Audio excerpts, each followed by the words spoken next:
имам Абу Джафар Тахауи сөзін жалғастыра келе айтады: "Инналлаху вахидун ла шарика лах". Алла субхана ва тағала бір, жалғыз және оның серігі жоқ деді. Ол жалғыз, оның серігі жоқ деді. Біз өткен сабақта жалпы Алла субхана ва тағаланың кешірмейтін ең үлкен күнәсі, ол, яғни Алла субхана ва тағала қатысты жасалынатын ең үлкен күнә, ол Аллаға серік қосу екенін айтқан едік. Allah subhanahu wa ta'ala Kur'an-ı Kerim'de "İnna Allah la yaghfiru an yushraka bihi ve yaghfiru ma duna zalika limen yasha". Allah subhanahu wa ta'ala өзіне серік қосқанды кешірмейді, одан басқасын кімге қаласа кешіреді. Yani кімді қаласа оны, басқа күнәларын оның Allah subhanahu wa ta'ala кешіреді. Сол үшін де біз имам Абу Ханифа рахимахуллах өзінің өсиет атты қысқаша сөздерінде жазғандай, біз кабаир, яғни үлкен күнәлар жасаушы, үлкен күнәлардың иесін біз анық, яғни 100% олар тозаққа түседі, 100% азапталады деп айтпаймыз. Ол Алла субхана ва тағаланың қалауына қалдырылатын нәрсе. Алла кімге қаласа кешіреді. Яғни Алла субхана ва тағала өзінің рахымдылығын алып, мейірімділігін алып, кімді кешіріп жатса, әлбетте ол Алла субхана ва тағаланың еркіндегі нәрсе. Яғни бұл не дегеніміз? Бізден жалпы үлкен күнә не делінген кезде, немесе ғұламалар кітаптарында үлкен күнә не деген кезде, олар айтады, үлкен күнә ол тәубені қажет ететін күнәлар дейді. Тәубені қажет етеді. Яғни арнайы Алла субхана ва тағалаға тәубе жасап, сол күнәларды кешіруін сұрауды талап ететін күнәлар, бұлар үлкен күнәлар. Үлкен күнәлар тағы қандай күнәлар?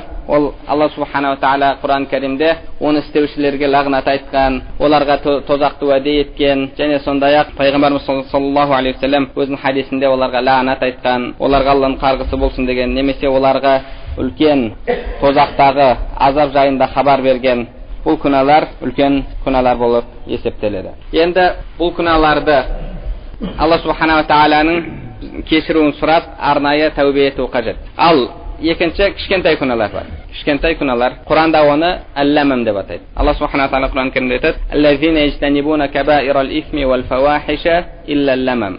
Яғни фалаху жаза, Алла субхана ва тағаланың жақсылығы болады дейді. Сондай адамдар үшін олар үлкен күнәлардан, бұзақылықтан сақ болады дейді. Илля ләмім. Тек қана ләмімді, яғни Құранда осылай қалып келген. Ол кіші күнәлар. Осы күнәлар жасап қойған болса, Алла субхана ва тағала оны кешіреді. Және әрбір біздің оқып жатқан намаздарымыз ол күнәлар үшін каффарат.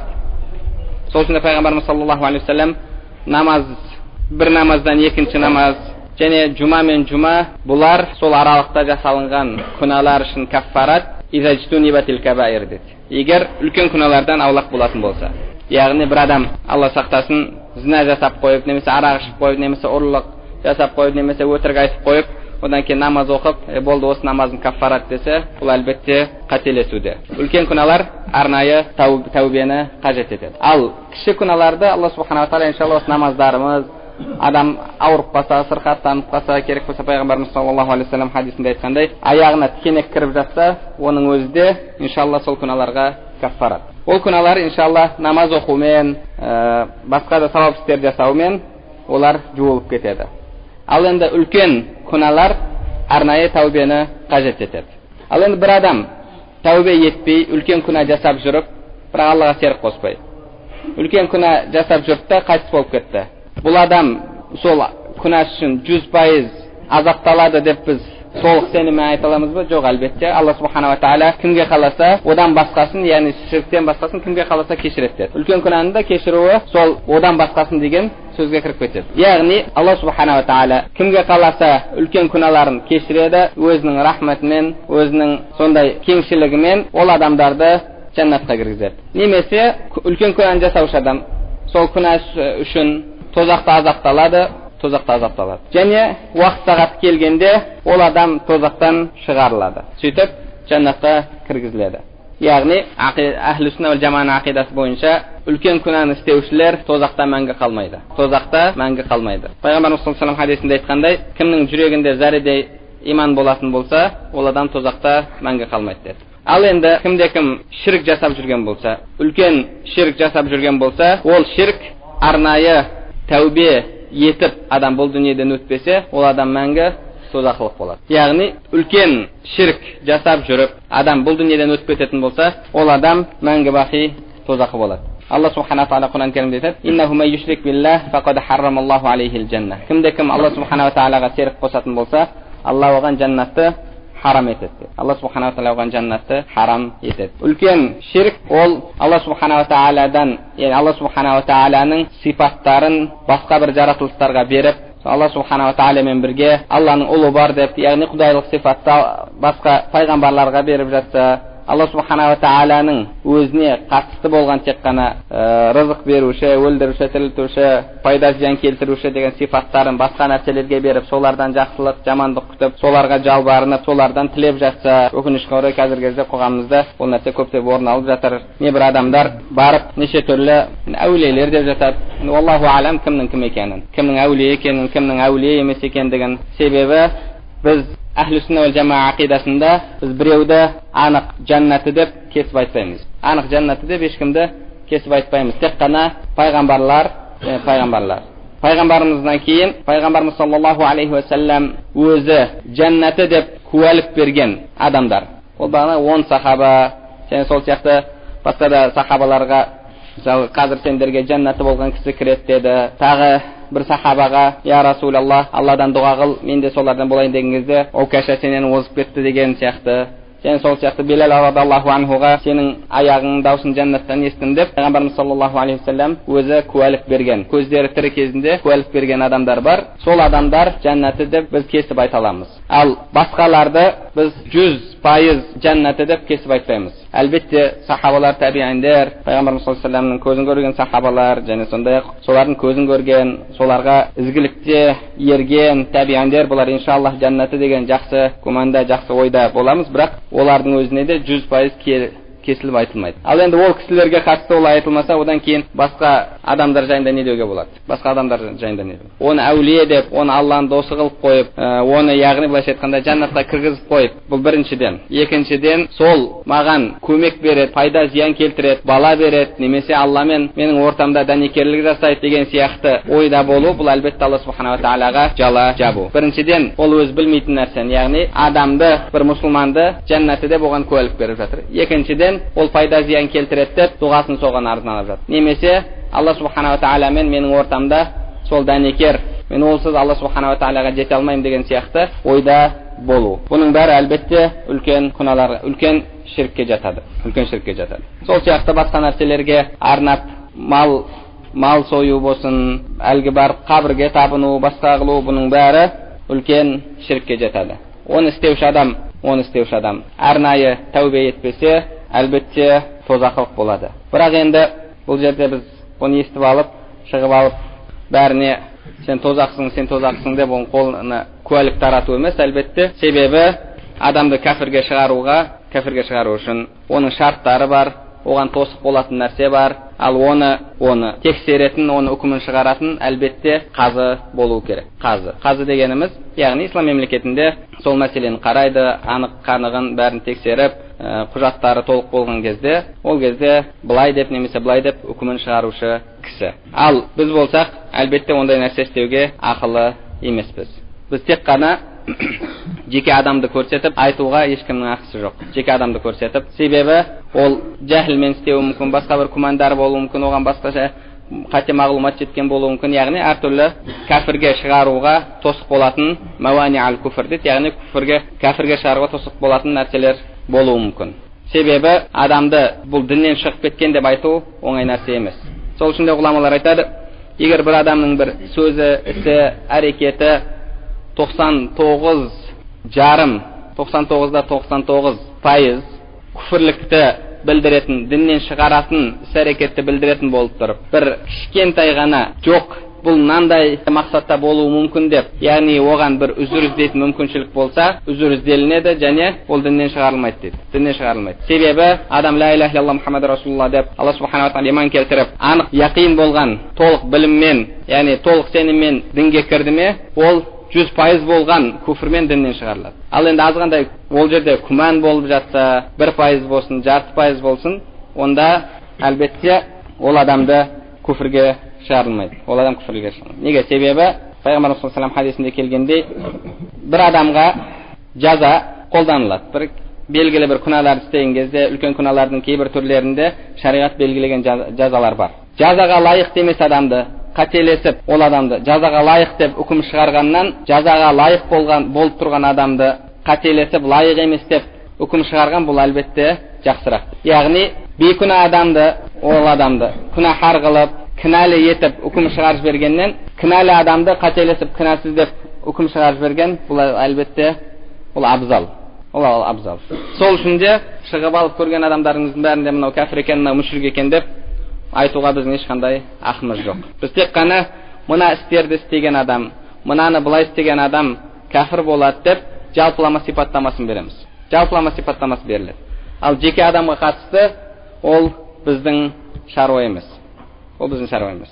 Себебі біреуді адам кәфірге шығаруымен ол адам өзі, егер ол адамда сол күфірліктің сипаттары, шарттары табылып жатпаса, ол өзіне қайтады.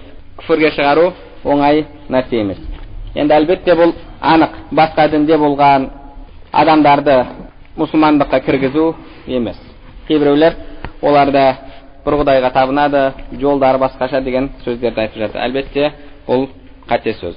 Енді бұл үлкен күнәлар. Үлкен күнәларды яғни істеген адам мәңгі тозақылық болады екен. Егер арнайы содан Алла субхана ва тағаладан кешірім сұрап тәубе етпесе. Егер тәубе жасайтын болса, әлбетте ат-таибу миназ-замби каман ла замба лах. Хадисте келгендей, күнәдан тәубе етуші күнәсі жоқ адам секілді дейді. Яғни қандай да бір күнә болсын, қандай күнә болсын, ол мейлі ширк болсын. Егер тәубе қылып адам ақиқатқа қайтып жатса, Алла субхана ва тағала оның тәубесін қабыл етеді, оның күнәсін кешіреді. Сол үшін де кейде адамдарда, енді халықтың арасында жүргеннен кейін көптеген адамдардан оя пәленшімі, ол кеше ғана бүйтіп жүрген еді, кеше ғана қуып жүрген еді, кеше ғана ішіп алып жатқан еді, бүгін тақуа болып қапты, бүгін жүдә білгіш болып қапты деген сияқты сөздерді айтып жатады. Жақында кезегіміз келіп, осы жергілікті телеканалдардың бірінде аптасына бір 10 минуттық бағдарламаға шыққан еді. Сол кезде сондай сұрақ қойылды. Адам кішкентай кезінен дайындалу керек емес пе? Кішкентай кезінен сол тәрбиеде өсу керек емес пе? Қазіргі кезде көптеген адамдарды көріп жатамыз. Бүгін былай болып жүреді да, ертең аппақ болып шыға келеді. Бұл қалай деген сияқты сұрақ қойылды. Негізінде бұл сөздің өзі дұрыс емес. Себебі адам қашан күнәсінен Алла субхана тағала кешірім сұрап тәубе ететін болса, Алла субхана тағала оның барлық күнәларын жуып шаяды. Қандай күнә болмасын, барлық күнәларын Алла субхана тағала оның жуып шаяды. Тек қана ол күнә адамдарға қатысты болатын болса, яғни адамдардың құқығына қатысты болатын болса, сол адам кешірмей, оның күнәсі кешірілмейді. Біреудің қарызы болды, басқа алды, ақысын жеп қойды, сол сияқты нәрселер. Ал енді Алла субхана тағала мен пендесінің арасындағы нәрселерде Алла субхана тағала оны жуып, әлбетте оның күнәлары жуып шайылады. Алла субхана тағала Құран кәрімде бізге Муса алейхиссаламның қиссасын келтірді. Муса алейхиссаламмен бәсекелесу үшін, оны яғни сондай бір тығырыққа тіреу үшін Фирауын өзінің сиқыршыларын шақырды. Олар келіп, бізге атаған бір жүлдең бар ма, бізге не бересің деп дүниеден дәмеленіп тұрды. Фирауын оларға, сендерге аталған сыйлықтар бар, сондай-ақ маған жақын боласыңдар. Яғни бірінші адамға жақын болу деген мемлекеттегі ол әлбетте ол көп адамдардың арманы. Маған жақындатылған адамдардан боласыңдар деді. Яғни сондай олар одан кейін не деді? Біз осы Фирауынның жақсылығымен қазір жеңіске жетерміз деген сөздерді айтты. Муса алейхиссалам муъжизасын көрсеткен кезде, ол Муса алейхиссалам көрсетіп жатқан нәрселер Алла субхана тағала тарапынан екенін, ол бір жалған сиқыр емес екендігін олар көрген кезде, олар сол жерде иман келтірді. Қалу аманна би раббил аламин. Әлемдердің Раббысы болған Аллаға иман келтірдік деді. Біз өткен сабақтарда айтып бердік, бұл жердегі бұл аятта ол рубубия мен улухияны бөліп қарауға болмайтындығына дәлел деді. Неге? Себебі бөлушілердің, осын бөліп қарайтындардың айтуынша, басқалардың бәрі Алланы Рабб деп таныған, Алланы Рабб деп қабылдаған, тек қана улухияда проблемасы болған деді. Ал бұл жерде егер сондай болғанда, олар біз сол иман келтірген Раббымызға құлшылық қылдық деп айтар еді. Біз әлемдердің Раббысыға иман келтірдік деп айтпас еді. Фирауын мен сендерді керемін, өлдіремін, үйтемін, бүйтемін деп әбден қорқытады. Тек қана қорқыт емес, ол сол нәрсені істеді. Бірақ олар бір сағат алдын ғана Фирауынға барып, оған жалтақтап, бізге не бересің, қандай сыйлық бар деп, дүниені дәме етіп, сондай халде болған сиқыршылар бір сәтте не деді Фирауынға: "Фақди ма анта қад." Бұл дүниеде төрелігіңді істе, қалағаныңды істе. "Иннама тақди хадихил хаятад дуния." Сен бұл дүниеде ғана, қазір осы жерде ғана сенің үкімің жүреді. Үкім, яғни сондай ауыр жаза айтылып тұрған кезде, олар бір сағат алдын басқа халде еді, бір сағаттан кейін сол иман үшін құрбан болуға дайын болып тұрды. Мысалы сахабалар қандай дәрежеге жетті. Адамдар Умар радиаллаху анху туралы не дейтін еді? Умардың ешегі мұсылман болса да өзі мұсылман болмайды дейтін сөзді айтады. Бірақ сондай адамдардан қандай адамдар шықты? Әлемде теңдес жоқ. Пайғамбарымыз саллаллаху алейхи ва салламнан кейін Абу Бәкір, Омар, бұндай адамдарды одан кейін келмейді ондай адамдар. Болмасам Умар радиаллаху анху туралы мысалы әлгінде сөз айтылатын. Сол үшін де ол кеше ғана айтып жүреді, кеше ғана бүйтіп жүреді, бүгін бүйтіп қапты деген сөз негізінде қате сөз. Алла субханала тағала адам жүрегіне иман берсе, ол тәубе етсе, иншалла оның күнәлары жуып шайылады. Сол үшін де ширктен сақ болу керек. Ал енді кіші ширктер, олар адамды діннен шығармайды. Бірақ оларды үлкен ширкке алып баруы мүмкін. Кіші ширк дегеніміз не? Кіші ширк деген Алла субханала тағала себеп етпеген нәрселерді себеп тұту. Яғни осы нәрсе Алланың қалауымен маған бір пайда, зиян келтіреді деген ойда болу. Әлбетте бұл жерде ол өз алдына деп жатқан жоқ, Алланың қалауымен дейді, бірақ Алла субханала тағала себеп етпеген нәрселерді өзіне себеп тұтып жатады кейбір адамдар. Одан кейін ғұламалар жалпы ширкті үшке бөлген. Бірінші үлкен ширк, екіншісі кіші ширк, және үшіншісі ол жасырын ширк дейді. Жасырын ширк дегеніміз ол рия.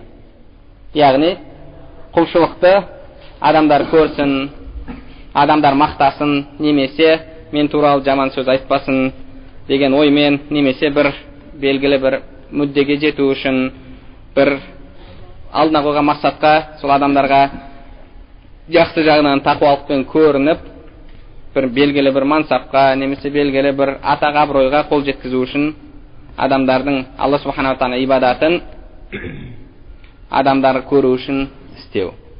Әлбетте ондай оймен істелінген ибадат Алла субханала тағала алдында қабыл емес. Сол үшін де әрбір адам ширктен сақ болу керек. Ширк өзі неден басталды? Басында Пайғамбар саллаллаху алейхи ва саллям хадисінде келгендей, Нух алейхиссаламның алдын өткен жақсы ізгі адамдар бар еді. Уад аттары Құранда келгенде, "Уала тазан уаддау, уала суау, уала ягус, ва яуқ, ва насра." Яғни уад, суа, ягус, яуқ, насра деген кісілер болатын. Сол кісілер дүниеден өткеннен кейін бір адамдар өзінше естихат қылып, осы адамдар жақсы адам еді, бұлардың жанында жүргенімізде әрдайым бізге Алла несімізге салатын, сондай жақсы халде жүретін едік. Енді бұл кісілер арамызда жоқ, біз бұзылып бара жатырмыз. Осы кісілердің мүсінін істеп қойсақ, солар көрген кезде солардың жағдайы есімізге түссе, солар қандай халде болды, Алламен қандай қатынаста болды, сол есімізге түссе, сонымен бізге бір пайдасы болар еді деген оймен мүсіндерін жасап шығарды. Мүсіндерін істеді. Кейін ұрпақ ауысты, келесі ұрпақ, одан кейінгі ұрпақ бір күні ол ойларда ұмыт болды да, кейіннен келген ұрпақ, бұлар бір пайдасы болмаса, бізге зияны болмаса, бұл нәрселерді қоймас еді ғой деп, соларға ибадат қылып, сонымен жер бетінде ширк басталып кетті. Яғни қарап тұрсаңыз, ширктің дүниеде пайда болуына себеп болып жатқан нәрсенің бірі ол әлгі мүсіндер. Сол қазіргі кезде қарасаңыз, көп адамдар, әсіресе қалталы адамдар, қайтыс болған адамының мүсінін, керек болса қабірінің үстіне мүсінін жасатып жатыр. Кейбіреулері бұл дүниеде бір мансап иесі болған болса, соның қабірінің үстіне креслосымен отырған мүсінін жасатып жатыр. Ал ертең бір-екі ұрпақ ауысқаннан кейін ол келе жатқан алда болашақ ұрпақ сол өздерінің ата-бабаларына табынып кетуі де ғажап емес. Неге? Себебі тарихта сондай нәрсе болды. Сол үшін де ол ширкке алып баратын нәрсе. Ширк әлбетте Алла субханала тағаланың кешірмейтін күнәсі, күнәға алып баратын жолда күнә болып есептеледі. Ширкке алып баратын жолда ширк. Мысалы харамға алып баратын жолда харам. Мысалы бір амалды істеу уәжіп. ол амалды істеу үшін басқа бір амал істеу керек, ол да уәжіп. Себебі бізде шариғатта ереже бар, ма ла ятиммул уәжибу илля бихи фа хуа уәжиб дейді. Егер бір уәжіп екінші бір амалға қарап соған тоқтап тұрған болса, сол арқылы жүзеге асатын болса, екінші амал да уәжіп болады. Сол үшін де ширкке алып баратын жолда ол да ширк. Сол үшін де иншаллах ағайын туысқандарымыздың арасында осы нәрсені ескертейік. Және сондай-ақ бір адам ізгі болып өткен болса өткен шығар. Біз әлбетте ешкімді жәннаты деп кесіп айтпаймыз. Кесіп айтпаған былай тұрса, егер кесіп айтпайтын болсақ, онда олардан барып сұрау деген бұл нағыз барып тұрған сорақыл. Себебі сіз сұрауыңызбен біріншіден оны жәннаты қылып жатсыз, яғни жәннат деп оған куәлік беріп жатсыз. Екіншіден сіз оған Алла субхана ва тағаланың бір сифаттарын беріп жатсыз. Сол үшін де осы нәрселерден иншалла аулақ болайық. Себебі имам Абу Джафар Тахави айтпақшы, инналлаху вахидун ла шарика лах. Алла субхана ва тағала жалғыз, оның ешқандай серігі жоқ. Және Алла субхана ва тағала мен пенденің арасында олсыз мен Құдайға жете алмаймын дейтіндей ешқандай дәнекер де жоқ. Олар дәнекер де жоқ. Яғни дәнекер деген кезде біз қандай мақсатты айтып жатырмыз? Бізбен Алла субхана ва тағаланың арасында пайғамбарлар дәнекер, уламалар дәнекер. Қандай мағынада? Олар бізге Раббымызды танытады, біз өздігімізбен Раббымызды таный алмаймыз. Яғни әлемде жаратушысыз, әлем болмайтындығын, әлемде бір Құдайдың бар екендігін адам сана сезімі дұрыс болатын болса, оны білуі мүмкін. Ал бірақ оның қандай сифаттары бар, оның ризашылығын алу үшін біз не істеуіміз керек, қандай жолмен, бұның бәрі пайғамбарлар үйретумен келетін нәрсе. Яғни осы мағынада олар бізбен Алланың арасында дәнекер, посредник. Бізге Алланы танытады, Алла разы болатын жолды үйретеді, Алла разы болатын жолды үйретеді. Не істесек жәннат боламыз, не істесек тозақтан аман қаламыз, соны бізге үйретеді. Және сондай-ақ пайғамбарымыз саллаллаху алейхи вассаламның мирасқорлары, ғұламалар сол пайғамбарлардың ісін жалғастырушы бізге сол нәрсені үйретеді. Ненің харам, ненің халал екен. Осы мағынада. Ал енді жоқ, біз дұға қылған кезде солардан сұрауымыз керек. Солар бізді Аллаға жақындатады, сол арқылы Құдайға жетеміз, олсыз Құдайдың есігі жабық деп айту, бұл әлбетте адасу. Қазіргі кезде өкінішке орай арамызда жүрген, көптеп жүрген сопылық ағымдағы адамдар сондай сөздерді айтады. Сөздерін тыңдап отырсаңыз, әлгі өздерінің пірлерін трансформатор дейді. Трансформатор. Қандай? Олар айтады, Алладан келетін жақсылық, Алланың рахматы, Алладан келетін нәрселердің бәрі ол дейді, высоковольтный нәрселер дейді. Яғни, 1000 вольт болып келеді. Ал әлгі пір, ол сондай бір күшке екен, ол сол высоковольтты қабылдап алып, адамдарға 220 қылып жібереді екен. Сен тікелей Құдайдан сұрасаң, Құдай саған тікелей беретін болса, сен күйіп жанып кетеді екенсің да. Ал әлгі өзіміз сияқты қаннан, еттен тұратын, сүйектен тұратын бір әлжуаз пенде, ол сол басқа адамдармен Алланың арасында дәнекер екен. Бұл да Алла субхана тағала серік қосу. Яғни олардан сұрасаңыз, біз Құдайға тек қана сол арқылы жетеміз дейді. И керек болса, ибадат қылып жатқан кезінде де бір рабита деген нәрселер бар, ұстазын еске алып отырады. Сондай бір топтары бар, ұстазының суретін қойып, пірінің суретін қойып, сол арқылы құлшылық қылады. Яғни ширк кәдімгі бұттың бір түрі да, Осы нәрселерді көптеп істеп жатады. Кейбіреулер керек болса, яғни сондай дәрежеге жеткен, мысалы Сирия деген мемлекетте Хазнауия деген сопылық ағым бар. Сопылық. Оның ішінде де ағымдары өте көп. Кейбіреулер керек болса өздерінің нелер айтқан, сол пірлері сопылықтағы тармақтар, аспанда қанша жұлдыз болса, сонша тармақ деген сияқты сөз айтқан. Яғни әрқайсының өзінің ұстазы өзінше бір жаңа зікір жолын ойлап шығарады, жаңа бір ғибадаттар алып келеді. Сөйтіп сол арқылы Құдайға жетеміз дейді. Мысалы, зікірдің түрлері. Біреулері секіріп зікір қылады, біреулері айналып зікір қылады, біреулері отырып алып теңселіп зікір қылады. Енді біреулері біздің арамызда жүргендері Нақшбандия дейді. Нақшбандия тармағы сопылықтың ішіндегі. Олар біз жүрекпен зікір етеміз дейді. Яғни зікір етудің ол сопылардың ішіндегі ең тыныш формасы біздегі жүргендерде. Ал шетке шығатын болсаңыз, небір сорақыларын көресіз. Бұл әлбетте олар болды керемет, олардың бәрі дұрыс деген сөз емес. Мен айтып жатқаным тек қана зікірлердің формасы. Сол форманы жасаушылар ең тыныш түрі. олар мақтанып айтатыны, біздің зікіріміз жүрекпен зікір етумен басталады деп. Мысалы, кейде арасында болған болса, көрген болса, намаздан кейін бір ұзағынан дем алады да, тілін таңдайына жабыстырып қойып отырады. Алланың жүрегімен зікір етіп жатырмын деп. Яғни бір уақыттар келеді екен, сөйтіп жүрегін өзі Алланы зікір етіп тұрады екен. Әлбетте, тілдің зікірі, жүректің зікірі болмаса пайда бермейді. Ол қандай мағынада? Яғни адам мысалы ойын бар басқа жақта тілмен субханалла деп жатса, оның ешқандай пайдасы жоқ. Тілмен бірге жүректің зікірі болу керек. Ал енді бірақ бағанағыдай жаңа формасын істеу, ол әлбетте ол діндегі бір бидағат. Сол бидағаттармен мақтанып айтады. Басқалар теңселу арқылы бастайды. Біреулер секіріп, мысалы анау неде көріп жатсаңыз, Түркияда ұзын көйлек киіп алып айналып жатады. Сол да негізінде сол зікірлердің бір түрі. Яғни айналып, шүргөбелек айналып, Алланы зікір етіп жатады. Әлбетте ол зікір емес. Бұлар мақтанып айтады, олар сол арқылы соңында жүректің зікіріне жетеді. Жүректің зікіріне жеткен кезде тоқтайды, ал біз олар тоқтайтын жерде біздің зікіріміз басталады деген сияқты сөзді айтып, сөйтіп мақтанып жатады. Сондай сол Сирияда айтпақшы жатқан Хазнауия деген топ бар. Ағым, яғни сол сопылық ағым. Солардың уағыздарына қатысқан жігіттер өздері айтып береді.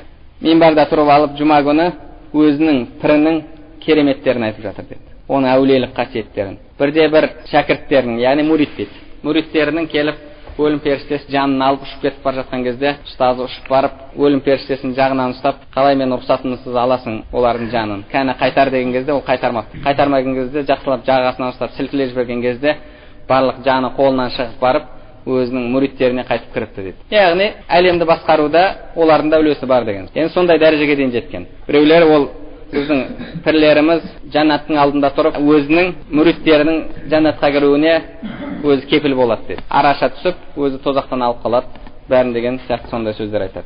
Сол үшін де олар біз тек қана сол піріміз арқылы Құдайға жетеміз дейді. Өзімізге қатысты қандай үкім дейді олар? Не влез убьет. Яғни ана сыртына жазып қояды ғой. Құдайдың рахматы біз үшін сол дейді. Біз тек қана сол өзіміздің пірлеріміз арқылы Аллаға жетеміз дейді. Міне Алла Subhanahu Taala Құран Кәрімде былай деп айтып жатыр, пайғамбарымыз хадисінде былай деп айтып жатыр десеңіз, жоқ, құлақтарын жауып алады. Біз біліміз десек адасамыз. Тек қана ұстазымыздың үйреткенмен жүреміз дейді. Ұстаздары да айтады, бізге келсең, ақылыңды мусорға таста да кел дейді. Яғни бізге келгеннен кейін бол, сен ақылыңды өшіріп қоясың, оф кнопкасына басып қоясың, бол. Ақылыңның қызметі дейді, тек қана маған жеткізу дейді. Ана генератор болатын болса, ол өзі генератор болатын болса, сенің ақылың ол не дейді? Аккумулятор дейді, машинаның. Ол тек қана бірінші басында от алған кезде не береді дейді? Оталуға тоқ береді дейді. Ар жағына генератор өзі алып кетеді. Солай ма машинада? Сол сияқты ар жағына пір алып кетеді. Бір кезде ол трансформатордың қызметін атқарса, бұл жерде ол генератор. Ал сенің ақылың ол тек қана аккумулятор. Тек қана от алдыруға керек. Соны ұстаз тауып беруге қажет. Ал одан кейін тек қана соны дегенмен жүруің керек. Кітаптарында келгендері бар да, ол егер тірің туралы ешқашан жаман ойлама дейді. Ол ораза күні су ішіп жатса да ол туралы жаман ойлама дейді. Ол басқа бір жердегі өзі арқылы басқа жақтағы біреулерді сусындандырып жатқан шығар деген сияқты сөзді айтады. Сондай кітаптарында келеді сол нәрселер. Мысалы, өздерінің дәлел қылып алатын не? Сен бір нәрсені жаман деп көруің мүмкін дейді. Оны жаман көруің мүмкін, бірақ ол жақсы болуы мүмкін дейді. Сен Мұса алейхиссаламнан артықсың ба дейді. Мұса алейхиссалам Хыдыр алейхиссаламға барған жоқ па дейді. Барды да оның істеген істерін жаман деп ойлады дейді. Ал негізінде ол жаман істеп жатқан жоқ еді. Бірақ саған жаман болып көрінді дейді. Хыдыр алейхиссалам ол пайғамбар. Алла Subhanahu Wa Taala оны білдіріп қойды. Бір одан кейін ол біздің шариғатымыз тамамдалды, харам етілді, халал етілді. Ол сондай харам нәрсе істеп жатса да ол туралы жақсы ойда болуың керек деді.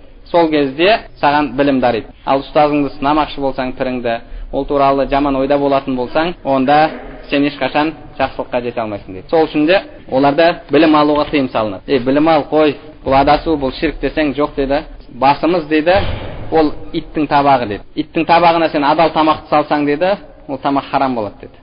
Ластанады, нәжіс болады. Біздің басымыз сондай сияқты. Ол білім таза дейді, бірақ біздің басымызға кірген кезде ол ластанып кетеді. Сол үшін де біз бірінші сол табағымыз жуып шаюымыз керек. Ал біздің жуып шаятынымыз ол піріміз деген сияқты сөз айтады. Әлбетте бұл ағымда бұлар да негізінде ширкке белшесінен батқан. Сол үшін де бұл да ширктің бір түрлерінен, иншалла, ол нәрседен де сақ болайық. Себебі инналлаху вахид, Алла Subhanahu Wa Taala жалғыз, ла шарика ла. Одан кейін имам Абу Джафар Тахауи өзінің сөзін жалғастыра келе айтады. Вала шай'a мислу. Алла Subhanahu Wa Taalaның серігі жоқ, және оған ұқсайтын еш нәрсе жоқ дейді. Оған ұқсайтын еш нәрсе жоқ. Неге себебі? Егер оған ұқсайтын нәрсе болғанда, ол әлбетте серік болар еді. Алла Субхана тағала серігі жоқ екен. Яғни араб тілінде ширк ол бізде серік деген. Ширк қандай сөзден? Шарака. Яғни шарака деген бір нәрседе ортақ болу. Адам Алла Субхана тағала ширк етуі, Алла Субхана тағаламен тағы да басқа жаратылыстар кейбір нәрселерде ортақ. Яғни сол ортақ нәрсе болғандықтан да олар Алла Субхана тағалаға серік қосады. Сол үшін де имам Абу Джафар ат-Тахауи Алланың ешқандай серігі жоқ дегеннен кейін оған ұқсайтын еш нәрсе жоқ дейді. Ұқсайтын еш нәрсе жоқ екен, яғни оның ешқандай серігі жоқ. Бұл жерде біз тағы бір екінші бір мәселенің есігі ашылады. Ол Алла Субхана тағаланы басқа жаратылыстарға ұқсату. Ол да ширктің бір түрі. Мысалы, кітап иелері қандай ширкке түсті? Біріншіден Алланы үшеу деді. Яғни басқа жаратылыстарға оларды да Алла деп таныды. Алла Субхана тағала Құран кәрімде лақад кафара аллазина қалу инналлаха салису саласа. Алла үштің бірі дегендер кәфір болды деді. Лақад кафара аллазина қалу инналлаху ал-масих ибн Марьям. Иса Алланың ұлы деушілер кәфір болды деді. Яғни бұл аяттар олардың күфірде екеніне анық дәлелдер, ашық дәлелдер. Кейбіреулер келеді, жоқ, олар кітап иелері. Дұрыс, кітап иелері, бірақ кітап иелері деген олардың сипаттары, оларды кәфір емес деген сөз емес. Ал кәфір деген ол әлбетте біз өткен сабақтарда айтып кеттік. Бұл нәрсеге ықтият болыңыздар. Біреулер айтады, олар кәфір ме не? Иә, кәфір. Не сонда біз бәрін қырып жоюымыз керек пе? Кім айтты саған қырып жой деп? Кәфір деген сөз қырып жой деген сөз ба? Кәфір болса оны қырып жой деген сөз ба? Алла Субхана тағала Құран кәрімде кітап иелерінен әйел алуды рұқсат етті. Қырып жою болай тұрсын. Алла Субхана тағала Құран кәрімде айтады: "Ла янхакумуллаху аниллазина лам юқатилукум фид-дин." Сендермен дін үшін соғыспағандарды, "Ва лам юхриджукум мин диярикум." Сендер жерлеріңнен, яғни отандарыңнан айдап сендер жерлерінен шығармағандар, "Ва захару ала ихраджикум." Шығаруға көмектеспегендер, бұларға жақсылық жасауға сендерге Алла тыйым салмайды деді Мумтахина сүресінде. Яғни біз олармен жақсы мәміледе болу. Алла Субхана тағала Құран кәрімде "Уд'у иля сабили раббика бил хикмати вал мау'изатил хасана." Алланың жолына көркем уағызбен және даналықпен Алланың жолына шақыр деді. Енді одан кейін айтады: "Ваджадилхум биллати хи ахсан." Және одан да жақсырақ болған жолмен олармен талас деді. Мужадала таласу. Яғни дағуат екі түрлі адамға болады. Сенің дініңді мойындайтын адам, ол адамға сіз дағуат етесіз, шақырасыз. Екіншісі дініңді мойындамайтын адам, онымен таласасыз. Яғни оған оның дінінің жалған екенін дәлелдеп беру керек. Ол жерде әлбетте талас кетеді. Ал енді күнәһар болып жүрген адамға арағыңды таста деп барып оған оны дінге шақырсаңыз, оны дағуат етсеңіз, ол сізбен таласпайды ғой, дінде таласпайды. Алла Субхана тағала Құран кәрімде Алланың жолына көркем уағызбен және хикметпен, яғни даналықпен Алланың жолына шақырды. Даналық деген не деген кезде ғұламалар айтады, даналық деген мысалы ол сөз болсын, іс болсын, қимыл болсын, керекті іс-әрекет, керекті сөзді керекті жерде, керекті орнында, керекті уақытында соған лайық келетін тәсілмен істеу дейді. Адам даналықпен Алла жолына шақыру үшін қашан оның дағуаты, оның уағызы даналық сипатты алады, ол үш нәрсені, үш шарт табылған кезде. Біріншісі керекті сөз. Сол кейбір адамдар болады, орнына қарамайды, қай жерде отыр. Сол бірде әрдайым осы есіме түседі, осыны айтқан кезде ұстазымыз айтып берген еді. Бір шариғат факультетін бітіріп шыққан жігіт тойға түсіп қалады. Діни той. Енді уағыз айтып беріңіз дейді. Әлбетте ол жерде айтылатын сөз үйлену, қалай әйел таңдау, қалай жақсы бақытты семья болу, қалай бала тәрбиелеу. Яғни сол төңіректегі тақырыптар. Немесе бір қоғамда қатты бір маңызды мәселе болатын болса, адамдарды жиналған пайдаланып айтып кету. Бұл жігіт қабір азабы туралы айтқан. Қабір азабы, ол жерде қиындық, ол жердегі жана жақта енді әйелдер бөлек, еркектер бөлек қой. Әйелдердің көздерін туша ағып, кәдімгі ана жер неге айналып, шақырып алып, сен сәл бір ол жерде қуаныш болып жатыр, той болып жатыр, өлім болып жатқан жоқ. Сәл бір қуанышты нәрсе айтпайсың ба, басқа бір тақырыпта сөйлемейсің ба десе, мен ең дайындалған тақырыбым осы депті да, оны коронный уағызым осы деген да. Сол сияқты бұл дұрыс, қабір азабы ол маңызды нәрсе, бірақ орны емес та, ол даналыққа жатпайды. Керекті сөзді керекті уақытта және керекті тәсілмен. Енді мысалы сіз дұрыс сөз айтып жатсыз, орнымен айтып жатсыз, айтылатын жері, бірақ тәсіліңіз дұрыс болмауы мүмкін. Мысалы бір оқиға бар ғой, хан көріпті, түсінде түсін бәрі түсіп қапты, бірақ тісі қапты. Сөйтіп түс көретін адам шақырады, мен түс көрдім, осындай түсімде жалғыз тісім қапты, қалған бәрі түсіп қапты. Бұның жорамалы не деген кезде, сен ағайын туысқанның бәрі өліп қалады, сен жалғыз қаласың деп. Әлгін басын алып ашуланып. Екінші біреуін шақырады, түсін айтады. Ол айтады: хан ием, Алла Субхана тағала сіздің өміріңізге береке берер екен. Алла сізге сондай ұзақ өмір берер екен, басқа ағайын туысқандарыңыздан бәрінен ұзақ өмір сүрер екенсіз деді. Яғни соңында бір нәрсе екеу. Ағайын туысқаның бәрі өліп қалып жалғыз қалды дегеніне, оны өмірің ұзақ болып, басқалардан ұзақ өмір сүре дегенсің дегеніне. Бірақ айтылу жолы басқаша болды да. Сол үшін де Алла субханала тағаланың жолына хикметпен шақыр деді. Ал енді таласуға келген кезде одан да жақсырақ деді. Яғни жақсы көркем уағызбен шақыр деді.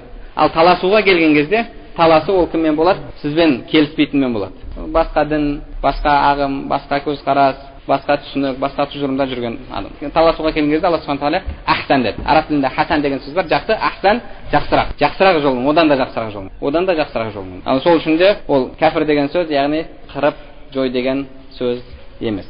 Сол үшін де бұл нәрсеге иншалла сақ болайық.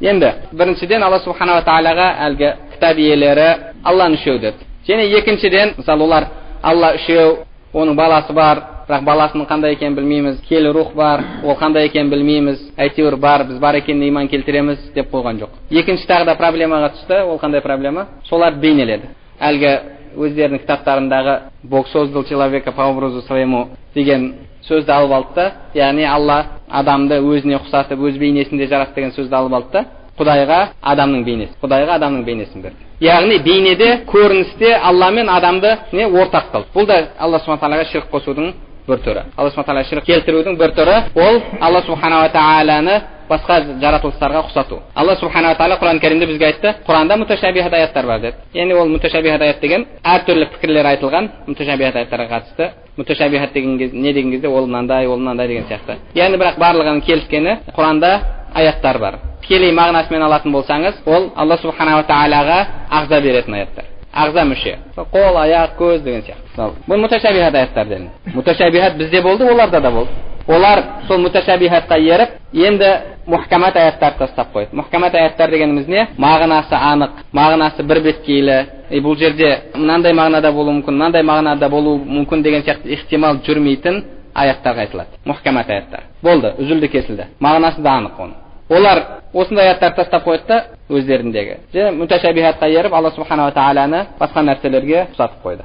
Сол үшін де Алла субханала тағала Құран кәрімде Али Имран сүресін қарасаңыз, бірінші бетінде Али Имран сүресінде Құранда муташабихат аяттар бар екен және мухкамат аяттар бар екенін келтіреді. Жүрегінде дерті болғандар муташабихаттарға ереді, ал білімде нық болғандар, Алла білім бергендер, жүректер сау болғандар, оларға иман келтіреді, бәрі Алладан деп, оны Алланың өзіне қайтарады. Осы сүреде кітап иелерінің әсіресе ішіндегі насрани, яғни христиандарды Али Имран сүресінде келтіреді. Бақарада көбірек яһудтерге келтіреді. Неге? Себебі сиырдың өзі соларға қатысты. Әлгі бір адам өледі, сон сиырдың санымен ба, сиырдың аяғымен сон ұрған кезде оған жан бітіп, кім өлтіргенін басқасына айтып береді. Ол Бақарада келеді. Бақарада сол ішінде жалпы яһудтер жайында келеді. Себебі олар сиырға табынып кеткен еді, енді бұтқа табынудың түрі. Енді одан кейін екінші кейін келетін сүре Али Имран. Али Имранның басында Алла субханала тағала муташабихат мухкамат аяттар бар екенін келтіреді. Одан кейін христиандардың қиссаларын келтіреді. Пайғамбарымыз саллаллаху алейхи вассаламға келеді, таласуға, Құранда ашып қарасаңыздар көресіздер оны, пікір таластыруға келеді. Сөйтіп пайғамбарымыз саллаллаху алейхи вассаламмен Құрандағы муташабихат аяттармен таласады. Муташабихат аяттарды болды. Муташабихат аяттар қандай?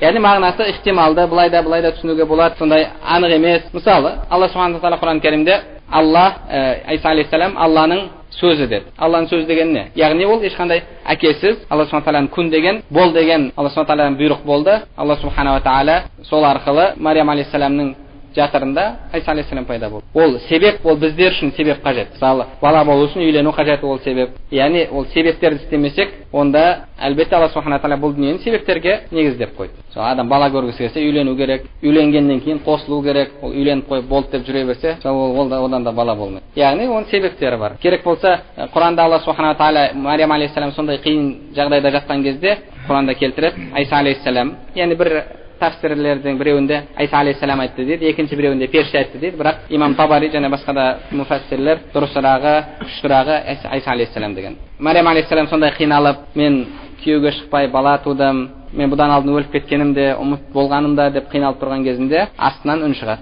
Яғни ол Иса алейхиссалам құрманы құрман сілкі деді. Алла субханала тағала ол сондай қазір толғатып босанып жатқан, яғни қиналып жатқан әйел, Алла субханала тағала қаласа оны ешқандай сілкемей түсіріп қоюға қадір ғой. Бірақ әрдайым адам себеппен бірге болуын Алла субханала тағала осыда да үйретіп жатыр. Яғни Алла субханала тағала солайша сондай өзінің құдіретімен әкесіз Иса алейхиссалам дүниеге келді. Енді егер бұл оның құдайлығын білдіретін болса, онда Адам алейхиссалам да құдай болуға лайық еді. Себебі ол әкесіз де шешесіз де келді. Еш нәрсесіз пайда болды. Ал енді оны әкесі туылуы оны құдай ететін болса, онда Яхия алейхиссалам да құдай болатын еді. Неге? Себебі өзі 1 қосу 1 2 болады. 1 қосу 0 1 болады. Енді бұл жерде 1 деген сан бар еш болмаса. Мариям алейхиссалам жас тууға, яғни туатын жағдайдағы әйел. Енді Закария алейхиссалам ше. Закария алейхиссалам ол өзі шал болған, туудан өткен. Құранда келген умрати ахир. Және әйелім де болды, көтермейді. Яғни бұл жерде 0 деген сөз. Екеуі де 0. 2 0-ден Яхия алейхиссалам пайда болды. Яғни бұл жерде қарасаңыз, бұл мұғжиза мынадан да үлкенірек та. Себебі 2 тумайтыннан бала келді. Ал бұл жерде 1 туатыннан бала келді. Енді олар сол аятты алып алды да, ал енді Алланың сөзі, ол Алланың сифаты емес пе? Иә. Алланың сифаты мәңгілік пе? Иә, мәңгілік. Онда Иса алейхиссалам мәңгілік. Ва руху мин, Алладан болған рух деген сондай муташабихаттерға жабысып, олар келіп пайғамбарымыз саллаллаху алейхи вассаламға Иса Алланың ұлы екенін дәлелдемекші болды. Бұлардың бұл жерде істегені әлгі муташабихаттарға. А енді мұхкамат аяттар бар анық. Алла субханала тағала Құран кәрімде Иса алейхиссалам сөзін келтіреді. Мен Алланың құлымын. Құранда не деп келтіреді? Ей Иса, сен өзіңді және анаңды Құдай тұтып алыңдар деп айттың ба деп. Иса алейхиссалам айтады, жоқ, мен одан аулақпын дейді. Алла субханала тағала Құран кәрімде тағы да мысалы мұхкамат аятта инна масала Иса индаллахи камасали Адам. Исаның мысалы Адам алейхиссалам секілді деді. Халақаху мин тураб сумма қала лаху кун фаякун. Оны топырақтан жаратты, оған бол деп еді, болды. Яғни бол деуден пайда болды. Соның нәтижесінде Иса алейхиссалам да тура сондай. Яғни бұл жерде олар әлгі сөздерге жабысып, аяттардағы муташабихатқа жабысып, Иса алейхиссаламның Алланың ұлы екенін дәлелдемекші болды. Сол үшін Алла субханала тағала Құран кәрімде, яғни бұлар сөйтіп адасқандықтан да солардың қиссасын және муташабихат мұхкамат аяттар бар деген аятты бәрін бір сүреде келтір. Олар ешқандай мәмілеге келмеді. Қайтадан муташабихатқа жоқ, мына мұхкамат аяттар бар, былай десе, қайтадан муташабихатқа қайта берді. Сонда пайғамбарымыз саллаллаху алейхи вассалам оларды ибтихалға шақырды. Құран кәрімде Алла субханала тағала айтады: "Фақул таалау", егер онда болмаса айтты: "Надау абнана ва абнакум ва нисана ва нисакум ва анфусана ва анфусакум сумма набтахил фанаж'ал лa'наталлахи алал казибин." Егер біреумен екі адамның біреуі жалғаншы болып, ешқайсысы мойындамай, ешқандай мәмілеге келмей жатса, соңында иптихал бар. Иптихал дегеніміз Алла субханала тағала айтып жатыр, пайғамбарымыз айт дейді: "Келіңдер, бала шағамыз шақырайық, әйелдеріміз шақырайық, өзіміз сөйтіп Аллаға дұға қылайық" деді бірге. Алланың лағнаты қайсымыз жалғаншы болсақ соған болсын деп. Қайсымыз өтірік айтып тұрған болсақ, Алланың лағнаты соған болсын деп. Сол құрып кетсін деп дұға қылайық деп. Әлгілер шыдамады, кетіп қалды. Яғни неге? Себебі олардың келіп негізінде пікір таластырмақшы болса, мұхкамат аяттарға айту керек еді. Олар не істеді? Құран кәрімде Алла субханала айтады: "Афатуъминуна би баъдил китаб ва такфуруна би баъд." Оларға айтады: аяттардың кейбіреуіне иман келтіріп, екінші біреулеріне күфірлік келтіресіңдер ме деді. Олар біреуін алды да екіншісін алмады. Яғни Құранда Алла субханала айтпақшы: "Аллазина жа'алу Құр'ана айдин." Құранды бөлшектеп тастады. Мынауысын алып, екіншісін қалдырды. Сонымен олар кетіп қалды. Яғни олардың проблемасы әрдайым муташабихатқа жабысатын еді. Бізде Құранда да муташабихат аяттар бар. Муташабихат, яғни сыртқы мағынасы ұқсастықты білдіреді. Енді мұхкамат аяттар бар. Қандай мұхкамат аяттар? Алла субханала тағала Құран кәрімде лайса камислихи шей. Еш нәрсе Алла субханала тағалаға ұқсамайды деді. Ва лам якул лаху куфуан ахад. Еш нәрсе Алла субханала тағалаға тең емес деді. Хал та'ламу лаху самия.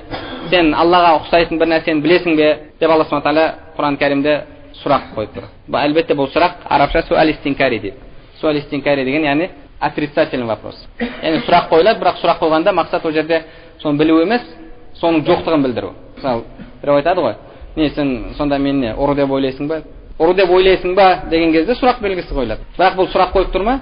Сұрақ қойып тұрған жоқ қой, өзінің ұры емес екендігін білдіріп тұр. Хал та'ламу лаху самия. Алла субханала тағала ұқсас бір нәрсені білесің бе? Әлбетте еш нәрсе Алла субханала тағалаға ұқсамайды. Бұл мұхкамат аяттар. Енді әлгі христиандар сол сияқты, соған ұқсап, яһудилер де Алла субханала тағаланы жаратылысқа ұқсатып қойды. Алла субханала тағалаға бет бейне берді, қол аяқ, көз, барлық нәрсені беріп, бір ғана муташабихатқа жабысты. Алла адамды өз бейнесінде жаратты деген, сонымен толық адамның бейнесін беріп қойды. Яғни олар біріншіден Алла субханала тағаланы үшеу деді, екіншіден не істеді? Ұқсатып қойды. Енді пайғамбарымыз саллаллаху алейхи вассалам өзінің хадисінде айтады. Біріншіден біз білдік, Құранда да муташабихат, мұхкамат бар екен. Христиандар, еврейлер уақыт өте келе тағы да басқа жалған өздерінің сөздері қосылды, сөйтіп Алла субханала тағаланың кітабын олар өзгеріске ұшыратты. Алла субханала тағала оны мен сақтаймын деп уәде еткен жоқ. Неге? Себебі ол соңғы дін емес еді, соңғы кітап емес еді. Керісінше Құранда айтылғандай бимастухфизу мин китабиллах, олардан соны сақтау талап етілген еді. Олар оны өзгертті, яғни өздерінің сөздерін қосты. Алла субханала тағала Құран кәрімде өз қолдарымен сөздер жазып, осы Алладан деп айтушыларға өкініш болсын деп келтіреді. Олар сол нәрселерді істеді. Өзгертті. Өзгерткенде сөздің мағынасын өзгерту және сондай-ақ түгелдей сөздер қосу, басқа қылу. Бұның бәрі өзгертуге кіреді. Осы нәрселерді істеді. Сөйтіп әлгі Алла субханала тағалаға ұқсат, тағы да Алла субханала тағаланың жаратылысқа ұқсатуды білдіретін көптеген сөздерді ішіне қосып тастады. Көптеген сөздер, мысалы ішінде қарасаңыз Құранды, ол Алланың сөзі емес, Алланың сөзі болуы мүмкін емес. Лут алейхиссалам екі қызымен зина жасады. Ол кітаптарында келіп тұр. Олардың ең үлкен атасы, олар соңында келіп шежірелерін қарасаңыз сол кісіге келіп тіреледі. Сол өзінің келінімен зина жасайды. Сөйтіп содан бала туылады. Қарасаңыз шежірелерінде сол тұр, яғни зинадан тараған. Сол үшін Ахмад Дидар, Алла ол кісіні рахмат қылсын, айтады. Олардың кітаптары адамның өзінің жақын туысқандарымен жыныстық қатынасты үйретеді дейді. Қызы, әпкесі, келіні сол сияқты. Яғни тек қана зина емес, тағы да жақын туысқандармен зина жасау дейді. Яғни сондай кітаптары өзгеріске ұшырады. Алла субханала тағала оны сақтаймын деген жоқ. Енді Құранға қатысты Алла субханала тағала айтты: "Инна нахну наззална зикра ва инна лаху лахафизун." Біз Құранды нәзіл еттік және біз оны сақтаймыз деп. Құранды сақтаймыз деп. Құранды сақтау деген яғни пайғамбар саллаллаху алейхи вассалам хадисінде сақтау. Неге? Себебі Құранның баяндаушысы хадис. Енді Құранда мұхкамат, муташабих аяттар бар екен. Алла субханала тағала Құранды сақтаймын деді. Яғни біздің Құранымыз өзгеріске ұшырамайды қияметке дейін. Пайғамбарымыз саллаллаху алейхи вассалам өзінің хадисінде айтты: "Ла татбаунна санана ман кана қаблакум шибран би шибр зираан би зира." Өздеріңнен алдыңғылардың артынан ересіңдер деп мұсылмандарға айтып жатыр. Әлбетте бұл жерде сүйіншілеп айтып жатқан жоқ, керісінше сол нәрседен ұзақ болсын деп айтып жатыр. Олардың әрбір қадамына қадамдарыңды қойып артынан ересіңдер деді. Яғни бана бір із басып кеткен болса, тура сол ізіне аяғыңызды қойып, размеріңіз үлкендеу болатын болса, аяғыңызды сәл жиырып, сол бағанағы ізінен асып кетпесін деп, тура соның артынан жүрейін деп, сөйтіп солай артынан ересіңдер. Егер кесірткен ініне кіріп кетсе, артынан сонымен бірге кіріп кетуге дайынсыңдар. Яғни қазақша айтқанда, олар өздерін тамнан тастаса, сендер де тамнан тастайсыңдар. Яғни умметте пайғамбар саллаллаху алейхи вассалам хабар беріп жатыр. Сондай нәрсе болады. Әлбетте бұл сүйіншілеу емес. Енді әлбетте тақырыпқа қатысты емес. Арабтарда жалпы хадисті риуаят етті деген кезде ахраджаху деген сөзге қолданылады кейде. Ахраджаху деген тікелей мағынасымен алатын болсаңыз, шығарды дегенді білдіреді. Хуруж, хараджа, шығу дегенді білдіреді. Ахраджа шығарды. Мысалы риуаят етті, мысалы рауаху деп те келеді, ахраджаху. Және екіншісі риуаят етті дегеннің екінші бір қолданысы тікелей мағынасы шығарды дегенді білдіреді. Бірде бір шейх айтып береді, басқа хадисті. Кішкентай балалардың алдында риуаят еткен. Айтып болып, енді тілге жатталып қалған нәрсе ахраджаху Тирмизи дейді. Яғни Тирмизи оны риуаят етті деген. Бірақ оны кішкентай балдар оны риуаят етті деген мағынасын білмейді ғой. Ахраджаху дегенді шығарып алды деген деп түсінеді. Ал хадисте келгені, егер олар кесірткен ініне кіріп кетсе, сендер де кіріп кетесіңдер дейді. Артынша ахраджаху Тирмизи дейді. Яғни тікелей мағынасы Тирмизи шығарып алды оны деген сөз. Сөйтсе бір бала тұрып айтады: "Ой, Тирмизи қандай күшті екен, кесірткен іннен шығарып алды" деп айтады дейді. Бағана риуаят етті дегенде, яғни ахраджаху деп. Яғни біздің пайғамбар саллаллаху алейхи вассалам бұл хадисінен түсінетініміз, хадис әлбетте сахих. Бізде де солардың артынан еру болады екен. Еру болады арттарынан. Пайғамбар саллаллаху алейхи вассалам сахабалар, олар кімдер я Расулаллах? Яхуд насаралар ма деді. Пайғамбар саллаллаху алейхи вассалам одан басқа кімдер? Яғни солардың артынан ересіңдер деді. Олар не істеді? Олар Алла субханала тағаланы басқа нәрселерге ұқсатып қойды. Кітаптарын бұзды. Енді бізде ол жағынан еру болмайды, себебі кітап бұзылмайды. Енді қай жағынан еру қалып тұр? Бізде де сондай қауымдар пайда болады екен. Алла субханала тағаланы жаратылысқа ұқсатып қояды. Жаратылысқа ұқсатып, муташабихат аяттарға еріп кетеді. Мұхкамат аяттарды тастап қояды екен. Сол арқылы оларда Алла субханала тағала серік қосып ширкке түседі екен. Кейбір адамдардың ойында Алла субханала тағаланың болмысы, біз оған иншалла кеңірек толықтаймыз. Имам Абу Джафар Тахави айтпақшы, Алла субханала тағала құралдардан, ағзалардан, мүшелерден пәк дейді. Ал біреулердің ойында Алла субханала тағала ағзалардан тұрады, мүшелерден тұрады. Ағзалардан, мүшелерден тұрады. Бір ағза қол, бір ағза көз, бір ағза аяқ, бір ағза балтыр, бір ағза жүз, бір ағза саусақ. Сол арқылы әлгі кітап иелері түскен нәрсеге түсіп жатыр. Сұрасаңыз айтады: "Жоқ, ол қандай екен білмейміз ғой" деген сөз айтылады. Ал сол жалпы ахлу сүнна вал жамаа лейса камисли шей, Алла субханала тағала еш нәрсеге ұқсамайды деген аяттан, мына уәла шей мислуға қатысты айтып жатыр. Еш нәрсе Алла субханала тағала ұқсамайды деген Алла субхана тағала еш нәрсеге ұқсамайды деген аяттан Алла субхана тағала мен жаратылыстың арасында болмыста ешқандай ұқсастық жоқтығын түсінді. Яғни Алла субхана тағаланың болмысы, ақиқаты, Алла субхана тағаланың заты түгелдей өзгеше. Ал енді бір адам келіп, жоқ, Алланың болмысы ол да қолдан, аяқтан, көзден тұрады десе. Ұқсатып жатсың? Жоқ, ұқсатып жатқан жоқпын. Өзіне жараса. Өзіне жараса қай жағынан? Форма жағынан ба? Форма жағынан әр нәрсенің көзіне жараса. Мысалы, анау хамелеон дейміз ғой. Хамелеонның көзі адам көзіне ұқсамайды ғой, дұрыс па? Оның көзі қандай? Басқаша болады. Жан-жағына қарап тұра береді. Яғни көрінісі. Бірақ негізінде ол ағза ма? Ағза. Мүше ма? Мүше. Көру құралы ма? Көру құралы. Қол. Адамныңкі форма жағынан иттіңкінен өзгеше ма? Өзгеше. Қай жағынан өзгеше? Форма жағынан өзгеше. Негізі қызметі бәрінде ол ұстау құралы. Ол бәрінде ағзаны білдіреді. Яғни сол ағзалардан тұру жағынан ит пен адам бір-біріне ұқсас емес пе? Ұқсас. Адам да көзден тұрады. Адамның да көзі бар, аузы бар, мұрны бар, қолы бар, құлағы бар. Итте де сол нәрсе бар, маймылда да сол нәрсе бар. Яғни негізгі ақиқаты болмыс жағынан бәрі бір. Тек қана айырмашылығы көрінісінде. Сөз түсінікті ғой? Көрінісінде. Ал енді біреулер келеді де, ол Алла субхана тағала өзіне ағза мағынасында ұстайтын қолы бар, көзі бар, екі аяғы бар, жүгіретін дейді. Бірақ өзіне жараса деген сөз. Яғни өзіне жарасаған не? Форма жағынан бұл. Әлбетте бұл да ұқсастықты білдіреді. Иншалла бұған ендігі дәрісімізді жалғастырамыз. Азанның уақыты болып қапты.